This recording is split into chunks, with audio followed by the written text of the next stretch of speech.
어두운 방 한쪽에서 낡은 스탠드가 노란 빛을 흘려보냈다. 세월의 무게가 느껴지는 작은 책상 위 하얀 편지지와 거의 다 마른 만년필이 놓여 있었다. 그 앞에 앉은 여자 이순희 씨는 올해로 68이 되었다.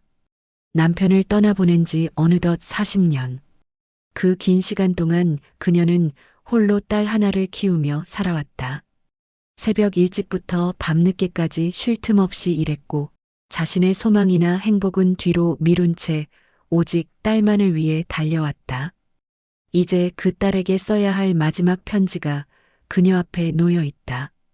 지연아. 떨리는 손으로 펜을 잡으며 첫 줄을 적어 내려간다.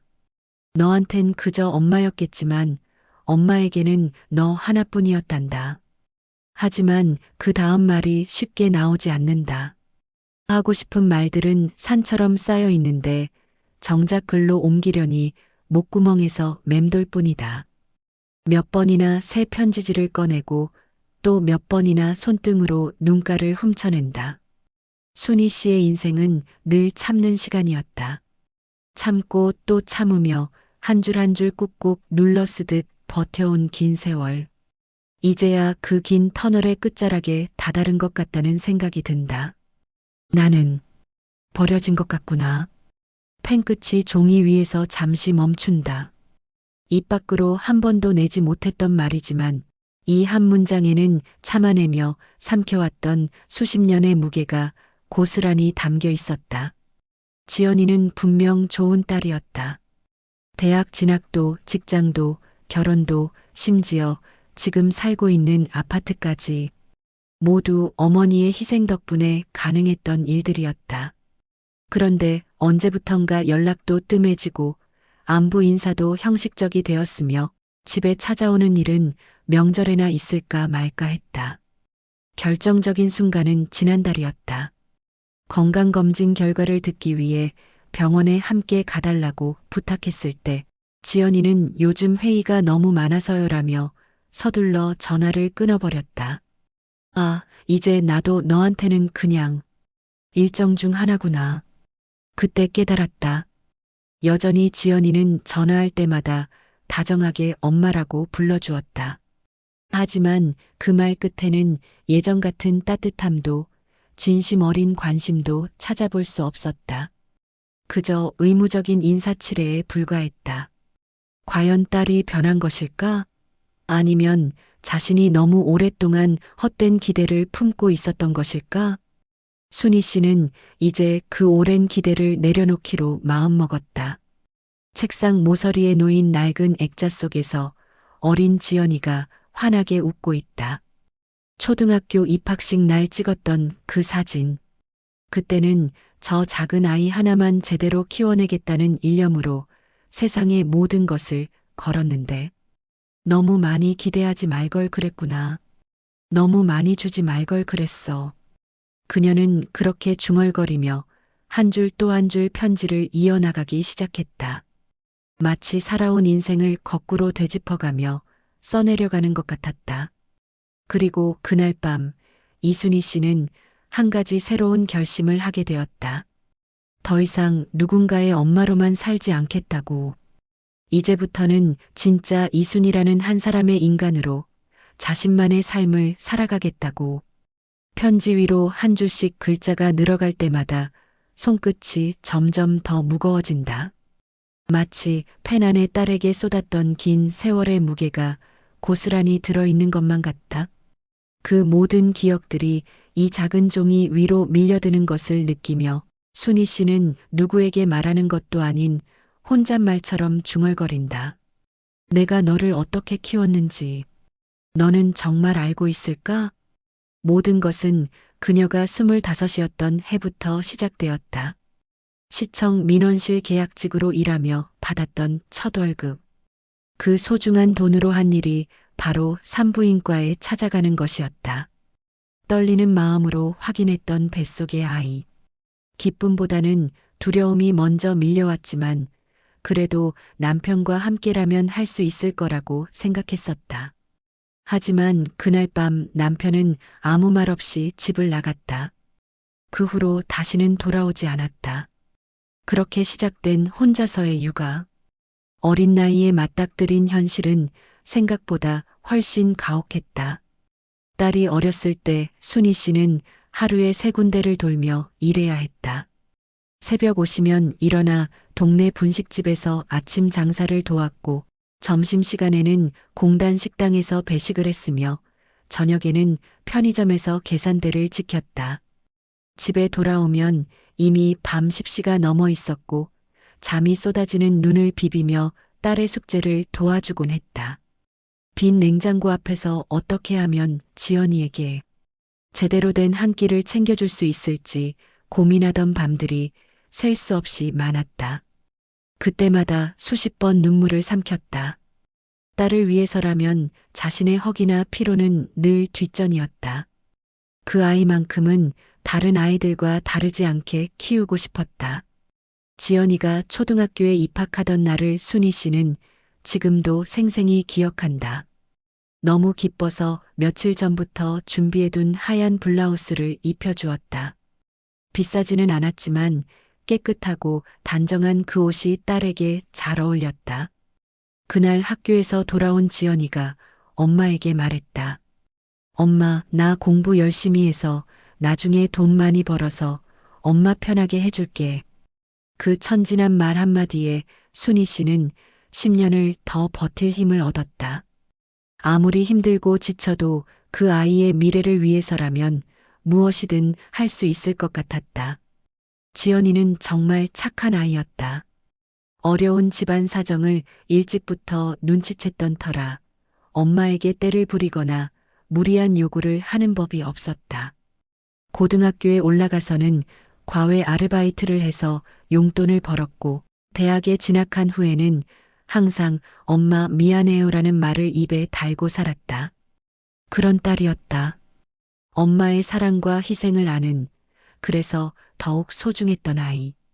그런데 언제부터인가 그 아이가 조금씩 변하기 시작했다. 취업 준비로 바빠지면서 연락이 뜸해졌고, 회사에 다니기 시작하면서는 새로 사귄 남자친구와 바쁘다는 이유로 집에 오는 일이 줄어들었다. 결혼을 하고 나서는 직장일이 바쁘다는 핑계로 아예 명절에도 얼굴 보기가 힘들어졌다. 처음에는 이해하려고 노력했다. 이제 지연이에게도 자신만의 가정이 생겼으니까. 그래도 가끔은 옛날처럼 엄마와 시간을 보내고 싶어 할 거라고 생각했다. 하지만 서운함은 자꾸만 쌓여갔다. 전화 통화는 점점 짧아졌고, 생일은 지나서야 간단한 문자 메시지 하나로 때웠다. 그마저도 이모티콘 하나 없는 마치 업무 보고서처럼 건조한 말투였다. 엄마, 건강은 괜찮으시죠? 요즘 일이 좀 바빠서 다음에 시간 날 때 연락드릴게요. 바쁘다는 말. 그게 모든 대화의 끝이었다. 엄마는 딸의 시간이 여유롭던 시절, 그 모든 하루하루를 지탱해준 사람이었다. 배고플 때 밥을 차려주고, 아플 때 병원에 데려가고, 공부가 힘들 때 옆에서 격려해 주었던 사람. 그런데 이제는 바쁘다는 한마디로 쉽게 밀려나는 존재가 되어버렸다. 결정적인 순간은 지난 가을이었다. 무릎이 심하게 아파 큰 병원에 진료 예약을 잡았던 날이었다. 혼자 가기에는 너무 불안해서 용기를 내어 딸에게 전화를 걸었다. 지연아, 혹시 이번 주 토요일에 시간 괜찮니? 엄마가 병원에 좀 같이 가면 좋겠어서 그러는데. 목소리가 떨렸다. 괜히 부담을 주는 건 아닌지, 너무 무리한 부탁인 건 아닌지 걱정되었다. 수화기 너머에서 들려온 대답은 예상보다도 더 차가웠다. 아, 이번 주는 좀 어려울 것 같아요. 회사에서 중요한 발표가 있어서 주말에도 나가야 하거든요. 그 뒤로 이어진 긴 침묵. 순희 씨는 더 이상 아무 말도 할 수 없어서 조용히 전화를 끊었다. 그날 혼자서 병원에 갔다. 넓은 대기실에 홀로 앉아 차례를 기다리고 의사 앞에서 혼자 설명을 들으며 깨달았다. 아, 이제 정말로 내 옆에는 아무도 없구나. 진료를 마치고 집으로 돌아가는 버스 안에서 창밖으로 스쳐가는 도시의 풍경을 바라보았다. 수많은 사람들이 분주히 오가는 그 모든 장면 속에서 딸의 모습은 찾을 수 없었다. 자신의 인생에서 가장 많은 시간과 사랑을 쏟아부었던 그 사람이 이제는 자신의 삶에서 조용히 사라져야 할 과거가 된 것만 같았다. 한때는 그 아이의 전부였던 엄마가 이제는 그저 가끔 안부나 묻는 사이가 되어버린 것이다. 그날 이후로 순희 씨는 마음 한쪽 깊은 곳에 있던 문을 조용히 닫았다. 더 이상 기대하지도 서운해하지도 않기로 했다. 그리고 지금 그렇게 닫아버린 마음의 마지막 결론을 이 편지 위에 차근차근 써내려가고 있는 것이다. 유서를 쓰던 손이 잠시 멈춰섰다. 바깥에서 불어오는 봄바람이 낡은 창문을 살짝 흔들어댔다. 4월이었는데도 유난히 쌀쌀했던 그날이 문득 떠올랐다. 그때는 딸의 집에 잠깐 머물고 있던 때였다.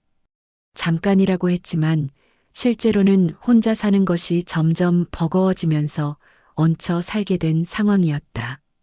순희 씨는 최대한 폐를 끼치지 않으려고 노력했다. 오래 머물겠다는 말도 하지 않았고 사위가 식사를 차려주면 늘 미안하다며 먼저 자리에서 일어났다. 그 집에서 자신이 오래 머물 자리가 아니라는 것을 어머니는 누구보다 잘 알고 있었다. 그래도 가끔은 옛날처럼 가족이 한 지붕 아래에서 함께 지내는 시간이 그리웠던 것도 사실이었다. 그런데 그날이었다. 사위가 출근한 줄 알고 방에서 나와 거실로 향하던 중이었다. 빨래를 거두려고 하는데 그 순간 주방에서 들려오는 두 사람의 목소리가 귀에 들어왔다. 아니, 언제까지 여기 계실 건데? 며칠 있다 가신다더니 벌써 보름이 넘었잖아. 순희 씨의 발걸음이 멈췄다. 설마 자신에 대한 이야기인가 싶어 숨을 죽이고 귀를 기울였다. 조금만 참아줘. 엄마가 혼자 계시다가 오랜만에 오신 거잖아. 그래, 오랜만에 오셔서는 전기세나 가스비는 한 푼도 안 내시면서 내 집처럼 편하게 계시네. 그런 말 하지 마. 엄마가 들으면 어떡해? 들으면 어때? 사실이잖아. 이 집도 대출 갚느라 빠듯한데 어머님은 마치 본인 집처럼. 그 순간 순희 씨는 더 이상 움직일 수 없었다. 마치 다리에 납덩이가 매달린 것처럼 무거웠다. 거실 모서리에 서서 벽에 등을 기댄 채 계속 들려오는 대화를 들어야만 했다.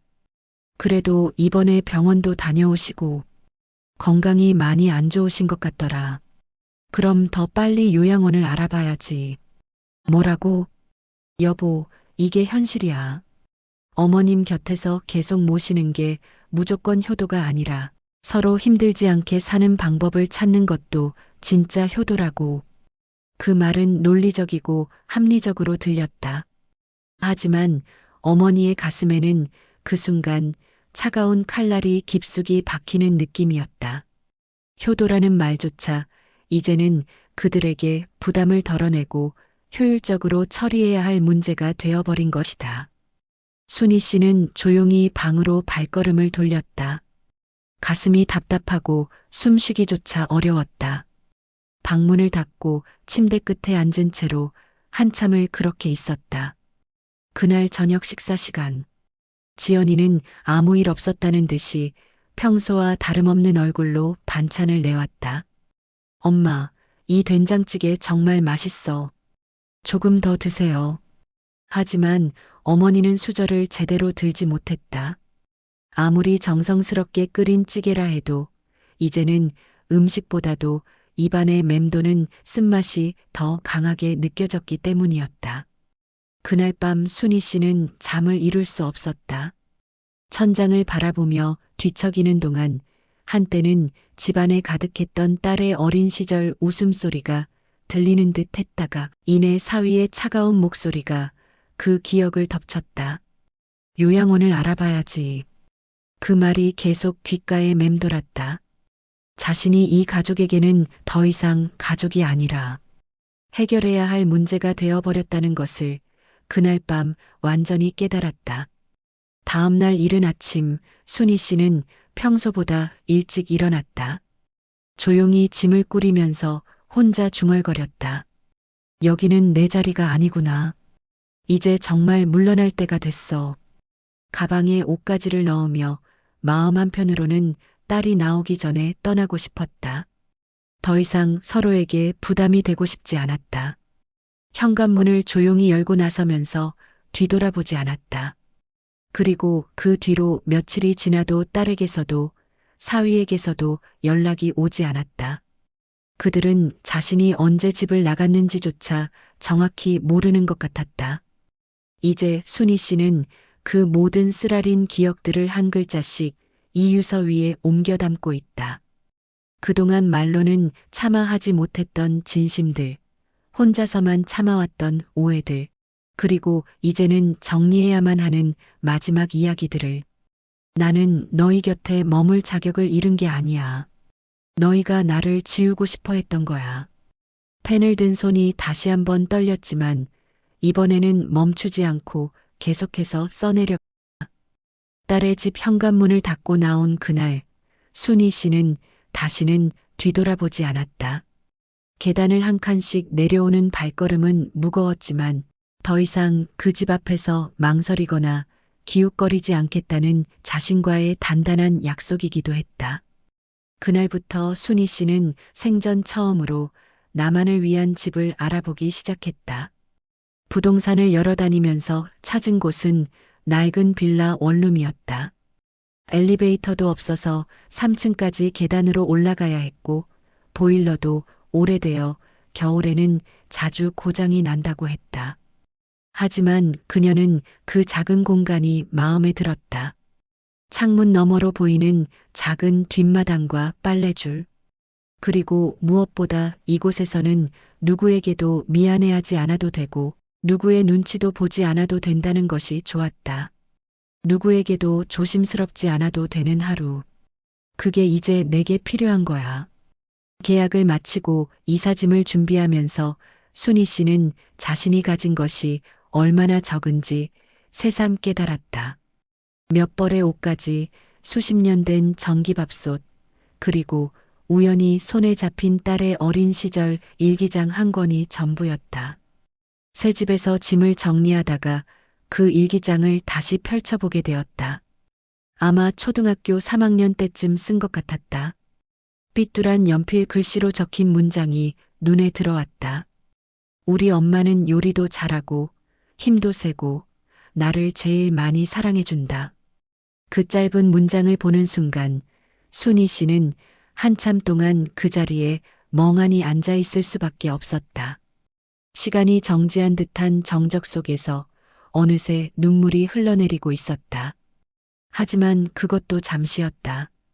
그건 한때 이야기였고 지금은 아니었다. 이제는 자신이 그토록 아낌없이 쏟아부었던 그 사랑을 되돌려받으리라 기대하지 않기로 마음먹었다. 벽시계를 바라보며 조용히 중얼거렸다. 이제는 하루하루 조금씩 덜 기대하면서 살아야겠어. 다음 날 예전에 살던 집의 부동산에 연락을 넣었다. 집은 생각보다 빨리 계약자가 나타났다. 오래된 동네였지만 지하철역과 가까워 젊은 신혼부부들이 관심을 보였다. 잔금을 받아들고 나오면서 순희 씨는 통장 잔고를 확인해 보았다. 남은 돈이 많지는 않았지만 혼자 조용히 살아가기에는 부족함이 없는 정도였다. 그녀는 그 돈의 일부를 정리하기 시작했다. 10여 년간 조금씩 후원해왔던 아동복지재단에 기부 신청서를 작성했고 멀리 사는 조카를 위해서는 적금을 하나 들어주었다. 그리고 마지막으로 한 통장만 남겨두었다. 오직 자신의 이름으로만 되어 있는 자신만이 자유롭게 쓸 수 있는 계좌. 이제야 진짜 내 것이라고 할 수 있는 게 생겼네. 병원에도 여전히 혼자 다녔다. 검사 결과는 특별히 나빠진 것도 좋아진 것도 없었다. 의사는 늘 하던 말을 반복했다. 생활 습관 잘 유지하시고 무엇보다 스트레스 받지 않도록 주의하세요. 그 말에 순희 씨는 고개를 끄덕이며 속으로 생각했다. 그래. 스트레스의 가장 큰 원인을 내 삶에서 덜어냈으니 조금은 나아지겠지. 그날 저녁 오랜만에 혼자서 동네 시장에 나가 장을 봤다. 깻잎장아찌, 오이소박이, 멸치볶음 같은 소소한 반찬들을 조금씩 사서 집으로 돌아왔다. 작은 식탁에 혼자 앉아 따끈한 밥 위에 깻잎장아찌를 올려 먹으면서 혼잣말을 했다. 이제는 누가 맛있다고 해주지 않아도 내가 맛있으면 그걸로 충분해. 화장실 거울을 들여다보았다. 주름은 더 깊어졌고 머리카락은 더 하얗게 변해 있었지만 얼굴 표정만큼은 예전보다 한결 평온해 보였다. 마치 오랫동안 짊어지고 다녔던 무거운 짐을 내려놓은 사람처럼. 그때 책상 위에 놓여있던 미완성된 유서가 눈에 들어왔다. 며칠 동안 손대지 않았던 그 편지를 다시 써내려갈 시간이 된 것 같았다. 조용히 펜을 들어 올리며 그녀는 새로운 문장을 적기 시작했다. 내가 너를 얼마나 깊이 사랑했는지 너는 끝까지 모르고 살아갈 수도 있겠구나. 잠시 펜을 멈추고 창밖을 바라본 다음 다시 써내려갔다. 그래도 그게 너였으니까. 그게 우리 가족이었으니까.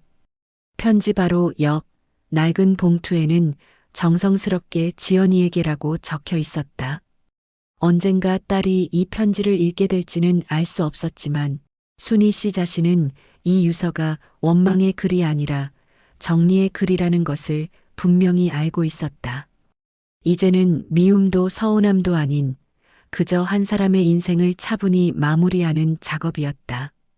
유서를 다 쓴 날 순희 씨는 그 종이들을 한 장씩 차근차근 정리했다. 하얀 봉투에 조심스럽게 넣었다. 봉투 겉면에는 정성스러운 흘림체로 세 글자를 적었다. 지연이에게. 창밖으로 해가 서쪽으로 기울어가고 있었다. 평소보다 유난히 붉고 진한 노을이 하늘 전체를 물들이고 있었다. 그녀는 그 따뜻한 빛 아래에서 방금 완성한 편지를 가만히 내려다보았다. 이건 원망의 글이 아니야. 너를 탓하려는 것도 아니고 그저 내가 너에게 어떤 사람이었는지만 기억해 주었으면 좋겠어.